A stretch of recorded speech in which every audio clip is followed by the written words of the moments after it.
Hey, time for books we've read. And I know it's been a while, and blame it on Christmas, coronavirus, broken computers, too much work.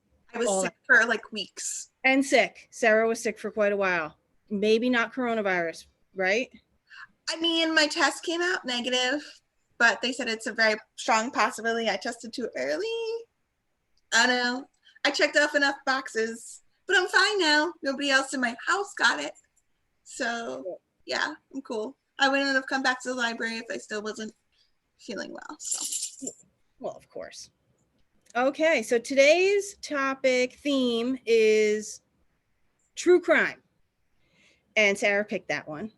And I It's thought it been was a my great newest choice. obsession lately. I don't Yeah. know. And she also even suggested the book that I should read, which was a fantastic one. And I definitely recommend it to everybody. It's called The Black Hand by Stephen Talty. I hope I pronounced that right. And it's really interesting. It's about this, takes place in like the early 1900s in New York City. And of course, it's a true story. And it's about this Italian police officer who created the first detective agency, really, to investigate the Black Hand, which was basically like the mafia, but not the mafia, because there was the mafia still at that time in Italy. So the Black Hand is something different that was only in the United States, and they were ruthless. I mean, they picked on their own immigrants.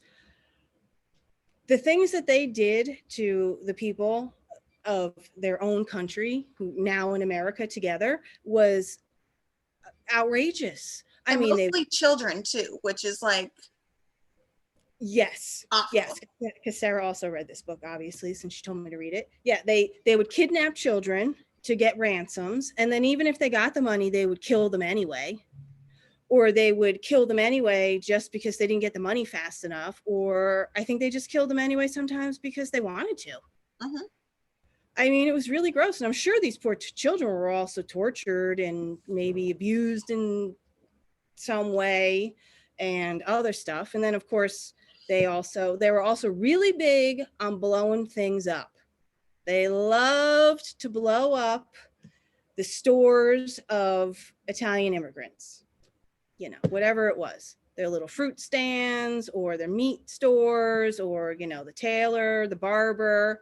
They would just blow it to smithereens, and they didn't care who they killed. And if there were people in apartments above it and maybe they died too and they weren't a part of it, whatever, didn't matter. And they all would do things to their fellow countrymen or immigrants, and they would leave this letter, and it was signed the Black Hand with this mark. So that's why they started being called the Black Hand. But the best part about it is the detective, whose name was Joe. Oh, I forgot his last name now. I should have wrote down. Read this book though, it's good. And he basically created the first detective agency, or detective arm of the New York Police Department. And this happened mostly in Manhattan, in the lower part where most of the Italian immigrants were. And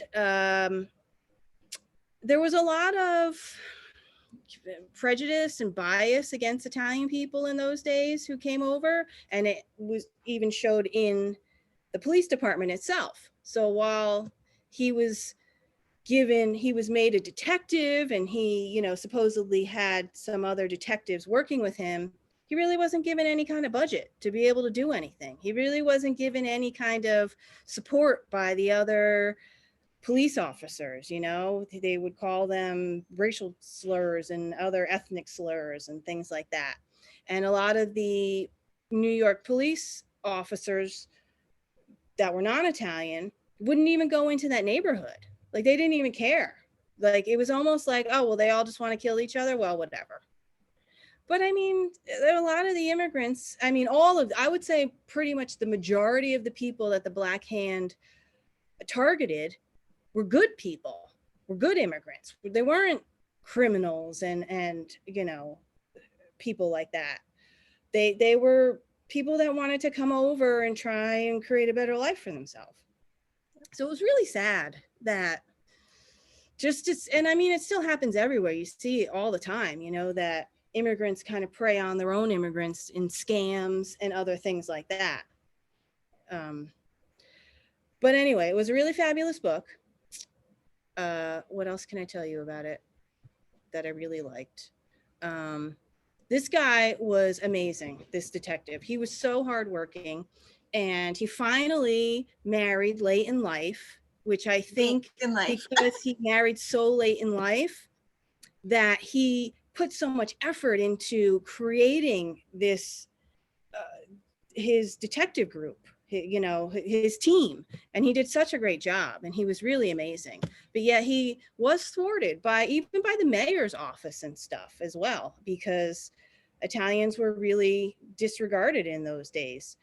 And also, which wasn't really fair and was sort of hinted at a little bit in this book, is that the Italian government would kind of wipe clean the slates of criminals and say they had a clean record because they wanted to get them out of the country. And in those days as well, anyone could come to America. There was no restrictions like there are now. Mm-hmm. So, you know, people were pouring in. I mean, the amount of people that were coming into the country through Ellis Island every day was just like mind-boggling. That must have been so difficult for everyone, any social services, the police, schools, whatever, and also just food services and places to live and sanitation. I mean, like 1,000 people would come to every day. I mean, could you imagine that? Your population growing that quickly? I mean, it was a surge. It was crazy. It was like mob almost, you know? One thing I really liked about it too, was I always like when I read, I mean, this is a real story, but a story when it takes place in an area that I really know. So, you know, it mentions a lot of places in Little Italy that you're like, oh, I've been on that street. Oh, that's where San Gennaro is. Like, they spend some time at St. Pat's. So, like, yeah. I like when you're reading a story and you're like, oh, I know exactly where this is taking place. And it kind of helps you picture everything a little bit more. That's true. I would agree with that. So this book is at the Lincoln Park Library. I won't be able to check it back in until Tuesday because the catalog's down, adding new libraries, which is exciting and awesome. But you can borrow it after that. And what book did you read? I don't even remember. So I forgot the book, so it's on the shelf right now. So I just printed it out real quick. This is a story that, depending on how old you are, you may or may not remember. This was Portrait of a Monster, the Joran Vandersloot story. And he's the one who was suspected of murdering Natalee Holloway. So I always thought, like, I remember when this happened, and I always thought his name was Jordan. So when I read the book and I realized it was Joran, I was like, oh, like, so I kept reading as Jordan, but it's Joran. So he was never convicted, of course, of the Natalee Holloway mystery, I'll call it, even though most people believe that it was him. But he was convicted of murdering a woman named Stephanie. So the chapters in this book rotate. So one chapter is the Natalee Holloway case, and the next chapter is the case of Stephanie in Peru. Okay. So it's two different countries. So the story goes back and forth. And at a certain point, it does pull the two stories together, because the whole reason he ends up murdering Stephanie is because she found out that he was possibly responsible for the Natalee Holloway situation. So he actually murdered Stephanie on the 1-year anniversary of the Holloway case, which is like weird and creepy. I did not know that. And so yeah, and the way that he so brutally murders Stephanie, like, it's obvious it was not his first time murdering either. At least to me it was obvious. But it's very interesting to get into his mind and see he would hang out like at casinos, and that's how he would attract these people, because he would see that like, oh, they have money, oh, they have this, and he would lead them to believe that he was a really good gambler, even though he was thousands of dollars in debt. And he started out as just trying to rob them, and then it turned into, well, at least in the one case, definitely murder, and the other, again, maybe assumed murder. So it's really interesting to see like how it started, like, and you get to see the investigation that went on with Natalee from the point of view of her parents, from her classmates who were on the field trip with her, from the teachers, and from the detectives in Aruba. Aruba, that's where I was going to just ask you. I can't remember what country that was. I had to think for a second. I'm like, wait. Yeah. I read this book. He was young then, because mean, she was like 17 or something. Yeah, if I remember correctly. So to be fair, I read this book early October. We were supposed to do this book in November, and that's when I got really sick. And then December with the holidays, so like everything kind of got a little. So I'm a slight fuzzy on specific details. But yeah, so it's Aruba. So then it ends with him being in jail and being convicted of Stephanie's murder. And then, like I said, I've been like really fascinated with true crime lately. I don't know why. I've always thought it was interesting to look into murderers' minds and be like, what made you go from a normal person to somebody who is absolutely insane and thinks it's totally cool to murder people? Like, I find the psychological aspect of it really interesting. So I don't find the murder part interesting. I just want to make that clear. I don't think murdering is good. I find the psychological aspect interesting. I think it's even more interesting when the background of the person who's a murderer wasn't abusive. Yeah. Because from what I remember reading when Vandersloot with the Natalee story was that he came from a good family. He did. And that he wasn't really good family. Abused or neglected or anything like that. So those people to me are even more fascinating, because people that are abused and neglected and don't get psychological help for it, they repeat the cycle. It happens all the time. And most people in prison were abused and neglected as children. Mm-hmm. It's a true story. But yeah, no, that weren't. It's and that aren't like schizophrenic or some kind of chemical mental illness. Imbalance, yeah. Those people to me are the most fascinating, because it's like, what happened? How do you justify that? Yeah. And you find out in the story, which again, maybe this came out when it happened, but I really don't remember because it was so long ago. But his father actually helped cover things up. In the second murder? No, in the first murder. In the Natalee situation. Right. So again, can't say murder because allegedly. Right. He might allegedly. Yeah. He's going to find our books we've read. We have like 5 people that view it. Anyway, so when I finished the book, I actually looked it up because I was curious. Like, is he on parole? Like, what ended up happening? And he got married and has a kid. Like, that also boggles my mind when people marry people who are in jail and they have kids with them. Like, what? Like, they're in jail. They're clearly not a good person. Like, right. Especially when you've murdered someone. I mean, drug offenses or, whatever, theft, that's one thing. But you're going to marry someone that's a murderer? Yes. That's crazy. I think it's crazy. And both books do have photographs in them. The one that I'm talking about, The Portrait of a Monster, does have some crime scene photos, but they're not, as far as crime scene photos go, they're not overly gory.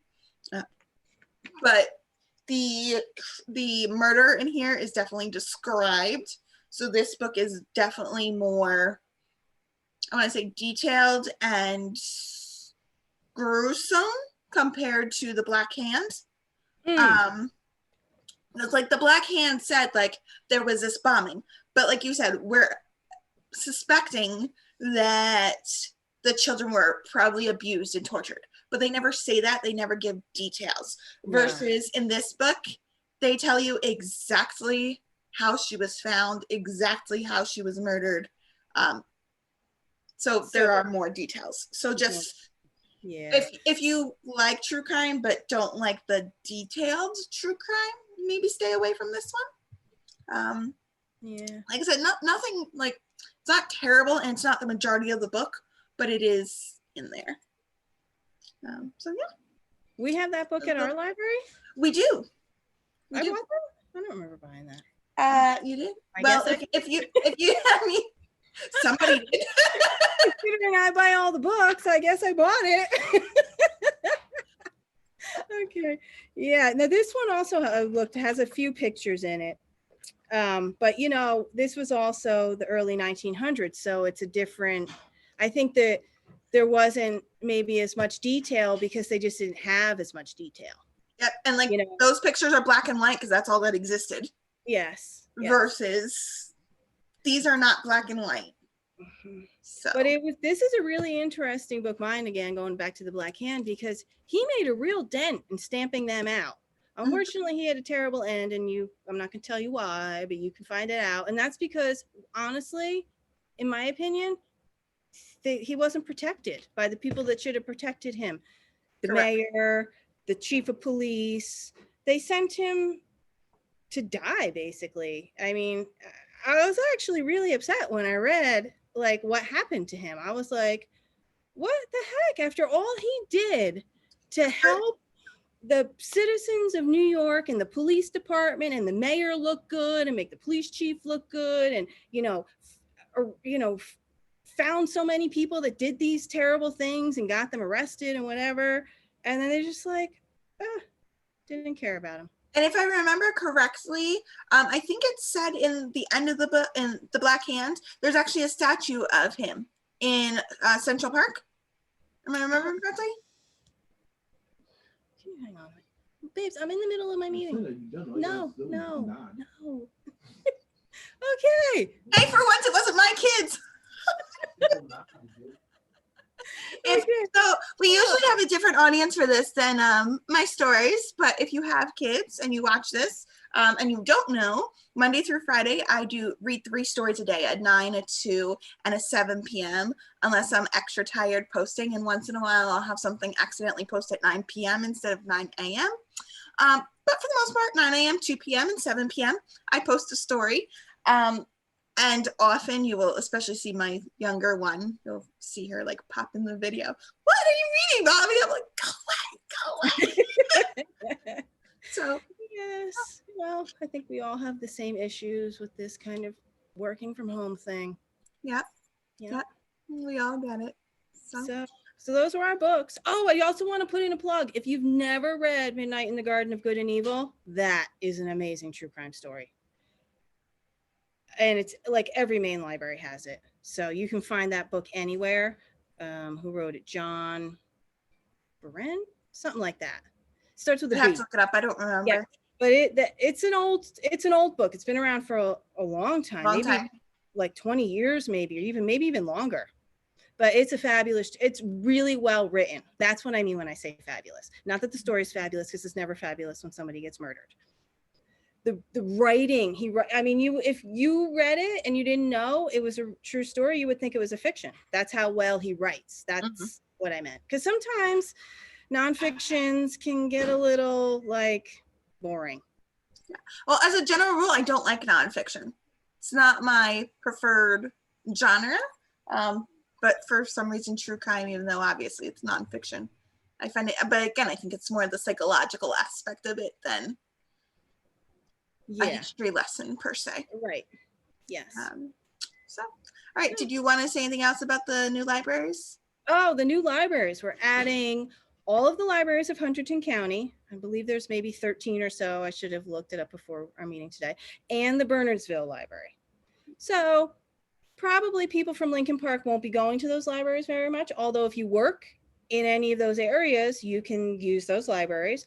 But it'll definitely be great to us because we'll be able to have more stuff now that we can borrow from other libraries. And for us as a smaller library with a smaller budget, that's really gonna be a benefit for us, I think. Mhm. So, yeah. I'm excited for it. So thanks for joining us. We'll see you next time. Hopefully it will actually be next month. That's our plan, but Yes. nothing has gone as planned this pandemic, so why would our books we've read go as planned? But hopefully it will. Bye, everyone.